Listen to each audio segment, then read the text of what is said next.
Hello students, good morning. Welcome to SPIC J2 online classes.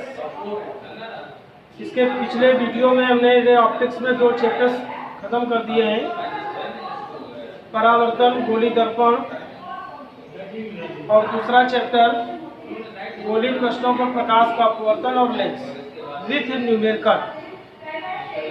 इस video में हम नया चैप्टर स्टार्ट करेंगे आज, प्रिज्म। सबसे पहले हम प्रिज्म का इंट्रोडक्शन करेंगे कि प्रिज्म है क्या,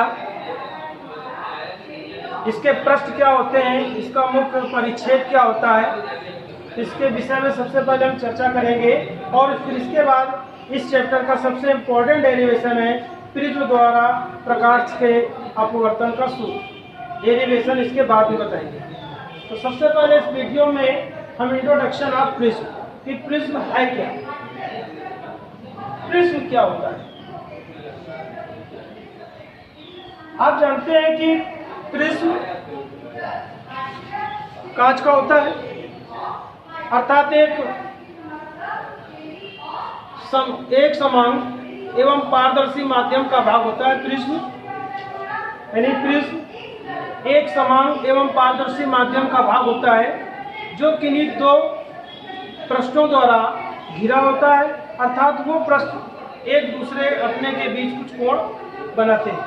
तो यहाँ पर हम ये स्टार्ट करेंगे, बताएंगे कि प्रिज्म है क्या।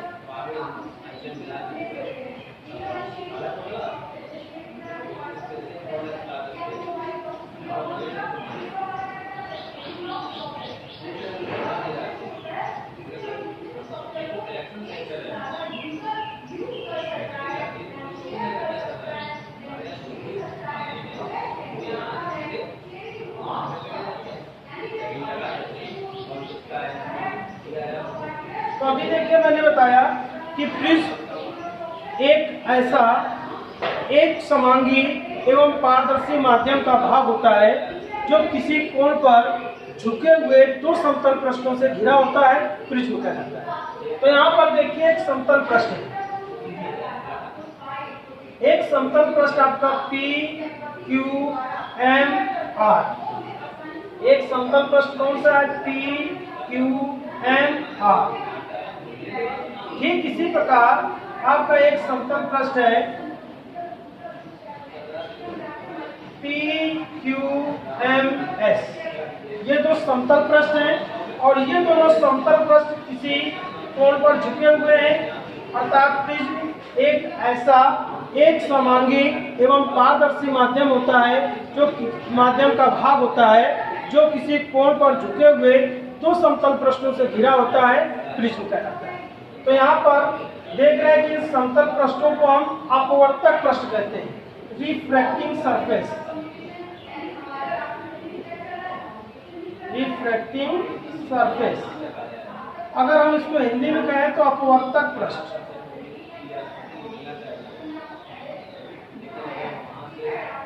अपवर्तक पृष्ठ ये भी आपका रिफ्रैक्टिंग सरफेस कहलाएगा।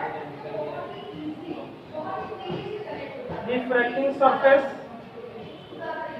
इट मीन्स अपवर्तक पृष्ठ।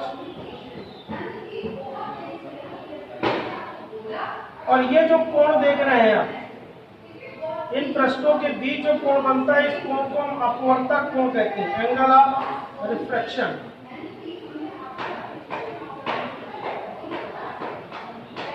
एंगल ऑफ रिफ्रैक्शन, अपवर्तक कोण। अपवर्तक कोण को हम कैपिटल ए से प्रदर्शित करते हैं या इसी को हम प्रिज्म कोण भी कहते हैं।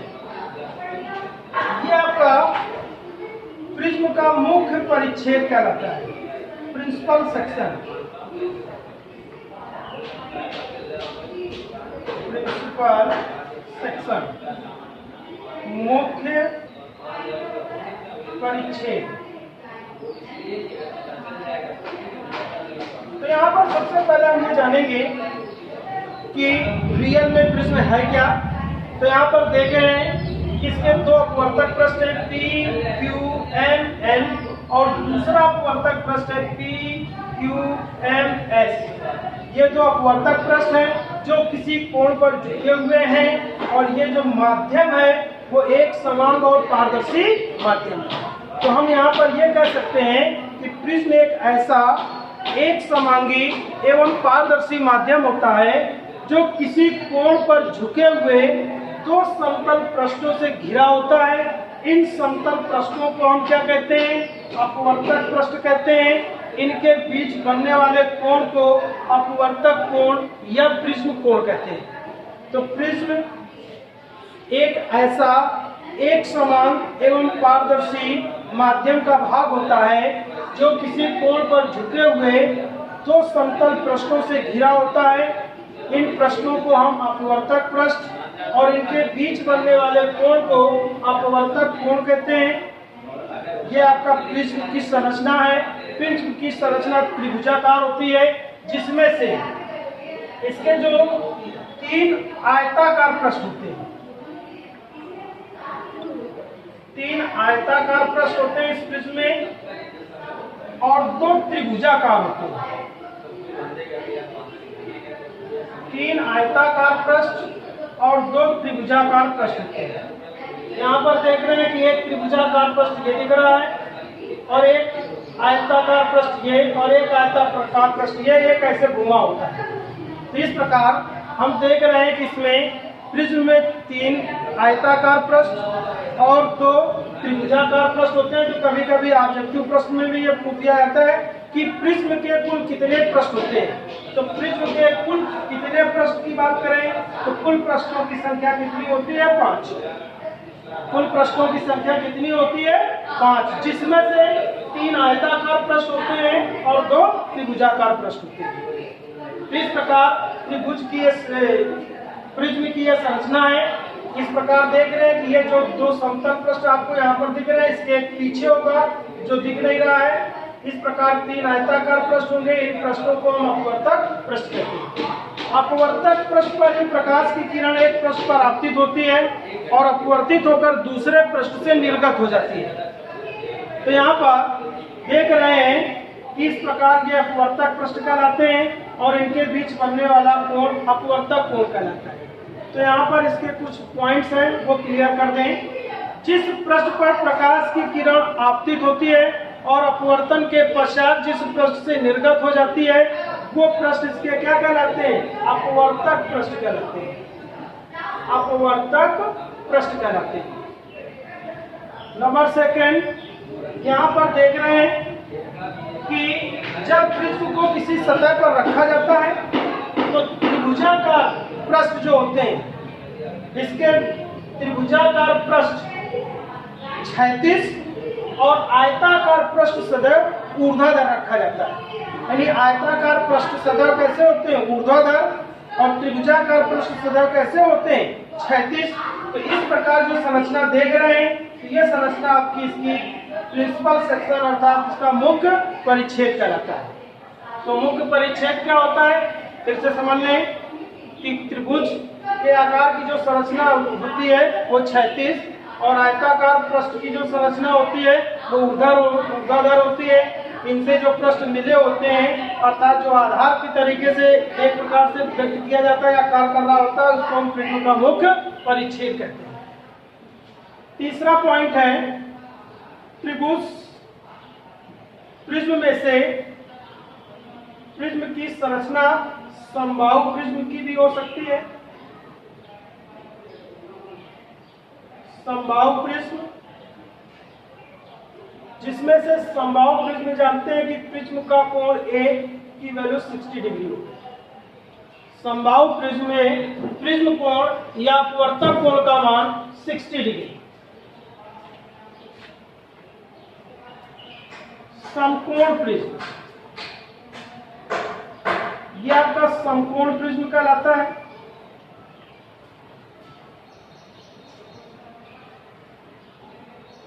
तीसरे स्थिति में देख रहे हैं समद्विबाहु समकोण त्रिभुज।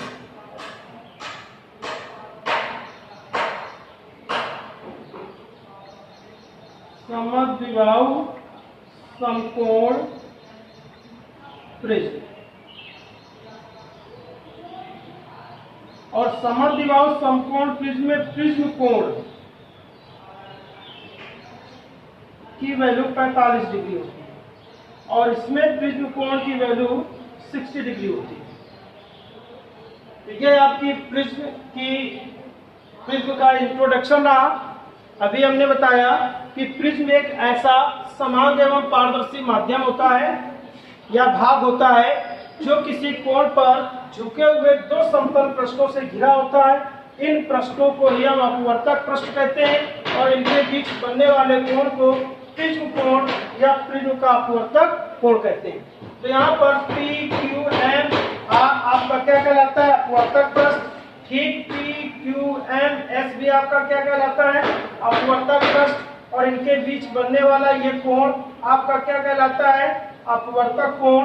और अभी हमने बताया कि इसके 3 आयताकार पृष्ठ होते हैं और 2 त्रिभुजाकार पृष्ठ होते हैं। आयताकार पृष्ठ सदैव ऊर्ध्वाधर रहते हैं, त्रिभुजाकार पृष्ठ सदैव क्षैतिज रहते हैं। इन पृष्ठों को जो रेखा मिलाती है वो इसका मुख्य परिच्छेद का काम करती है। ये आपका त्रिभुज का उसका प्रिज्म का मुख्य परिच्छेद कहलाता है।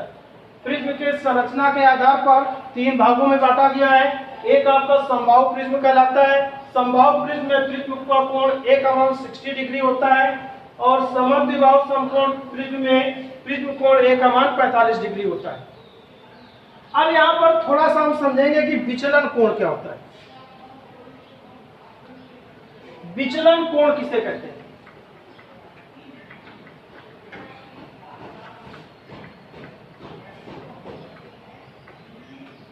विचलन कोण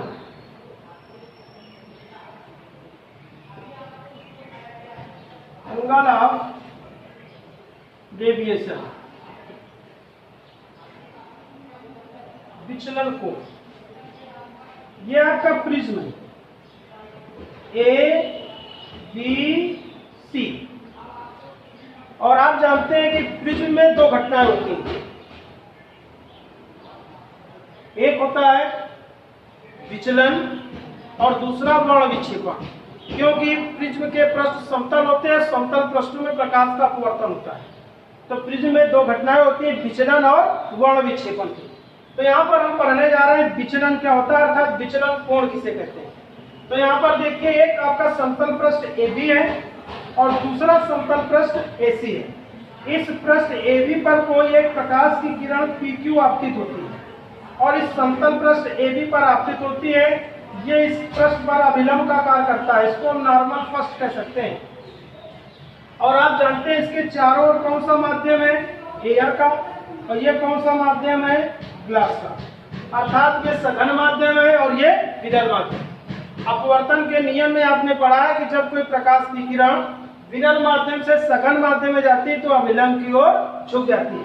ये PQ प्रकाश की किरण इस पृष्ठ AB पर तिरछा आपतित होती है और अभिलंब की ओर झुकती हुई QR दिशा में अपवर्तित हो जाती है और इस पृष्ठ पर यह अभिलंब का कार्य करता है। ये नॉर्मल सेकंड कहलाएगा। और सघन माध्यम से जब कोई प्रकाश की किरण विरल माध्यम में जाती है तो अभिलंब से दूर हट जाती है। ये प्रकाश की किरण अभिलंब से देख रहा है, दूर हट जाती है। तो यहाँ पर ये जो प्रकाश की किरण है ये आपतित किरण कहलाती है, आपतित किरण। और ये अपवर्तित किरण कहलाती है, अपवर्तित किरण। और ये आपकी निर्गत किरण कहलाती है। आपतित किरण, अपवर्तित किरण और निर्गत किरण क्या होती है इसके पिछले वीडियो में हमने आपको बताया था। अब यहाँ पर अगर हम आपतित किरण को ऐसे आगे की ओर बढ़ाएं और इस निर्गत किरण को ऐसे आगे की ओर बढ़ाएं, ये किसी बिंदु पर इंटरसेक्ट करती है, मान लेते हैं पॉइंट डी पर। तो इस पॉइंट डी पर जो कोण बनता है, इस कोण को ही हम विचलन कोण कहते हैं और इस विचलन कोण को हम डेल्टा से प्रदर्शित करते हैं। ये क्रोनिकल डेल्टा कहलाता है। तो यहाँ पर विचलन कोण की एक सीधी सी डेफिनेशन प्राप्त हो जाती है कि प्रिज्म पर आपतित किरण की दिशा, ध्यान से समझ लें, इस प्रिज्म पर आपतित किरण की दिशा और प्रिज्म पर निर्गत किरण की दिशा के बीच बनने वाला कोण आपका विचलन कोण कहलाता है और इस विचलन कोण को हम डेल्टा से प्रदर्शित करते हैं। फिर से समझ लें, प्रिज्म पर आपतित किरण की दिशा और प्रिज्म पर निर्गत किरण की दिशा के बीच बनने वाला कोण विचलन कोण कहलाता है और विचलन कोण को हम डेल्टा से प्रदर्शित करते हैं। अब यहाँ पर देख रहे हैं कि आपतित किरण अभिलंब से जो कोण बनाती है इसे हम आपतन कोण कहते हैं, इसको आई से प्रदर्शित करते हैं। अपवर्तित किरण अभिलंब से जो कोण बनाती है इसे हम अपवर्तन कोण कहते हैं। निर्गमन कोण कहलाएगा और ये आपका इस प्रश्न के लिए आपतन कोण कहलाएगा। तो यहाँ पर आपतित किरण की दिशा और निर्गत किरण की दिशा के बीच बनने वाला कोण निर्गत विचलन कोण कहलाता है और विचलन कोण को हम डेल्टा से प्रदर्शित करते हैं। Thank you. इसके आगे वाले वीडियो में हम आपको प्रिज्म द्वारा प्रकाश के अपवर्तन का डेरिवेशन कराएंगे और इस वीडियो में हमने आपको बताया कि प्रिज्म होता क्या है, प्रिज्म के कितने प्रकार होते हैं, किस प्रकार के प्रिज्म में अपवर्तक कोण का मान क्या होता है और विचलन कोण क्या होता है। एक तरीके से इंट्रोडक्शन ऑफ प्रिज्म। नेक्स्ट हम जो इम्पोर्टेंट डेरिवेशन है अगले वीडियो में आपको बताएंगे प्रिज्म द्वारा प्रकाश का अपवर्तन, जो हर साल प्रतिवर्ष हम कह सकते हैं कि बोर्ड एग्जाम में पूछा जाता है। Thank you.